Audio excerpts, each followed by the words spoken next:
أنا قلت حفظكم الله تعالى عن الشيخ لكل نذير الحسين المحدث الدهلوي رحمه الله تعالى، عن الوجيه عبد الرحمن الأهدلي رحمه الله. أحسن الله إليكم شيخنا. قلت عن محمد حياة الله شاري السندي رحمه الله.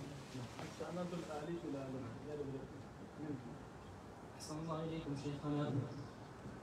السند العالي في العالم يروي العبد الفقير إلى عفو ربه الغني إبراهيم بن بشير الحسينوي حفظكم الله، عن محمد حياة الله شاري السندي رحمه الله تعالى، عن شيخ الكل نذير حسين المحدث الدهلوي رحمه الله تعالى، عن الوجيه عبد الرحمن الأهدلي رحمه الله، عن محمد بن سنة رحمه الله، عن محمد بن عبد الله الإدريسي الولاتي رحمه الله، عن ابن أركماش رحمه الله، عن ابن حجر، عن الصلاح بن أبي عمر، عن الفخر بن البخاري الرحمن الكنجر، عن الفخر بن البخاري، عن أبي روح المعز بن محمد الهروي، عن تميم بن أبي سعيد الجرجاني، عن محمد بن عبد الرحمن الكنجرودي، عن محمد بن أحمد بن حمدان، عن الحافظ أبي يعلى في معجم شيوخه، عن عبد الله بن بكار، عن عكرمة بن عمار، عن الهرماس بن زياد رضي الله عنه قال: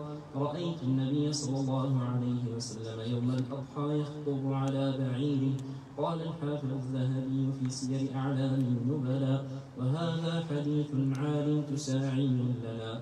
انتهى. وقد وقع لكم شيخنا حفظكم الله تعالى ب17 رجلا بحمد الله، وهذا علم يرتبط به في هذا الزمان.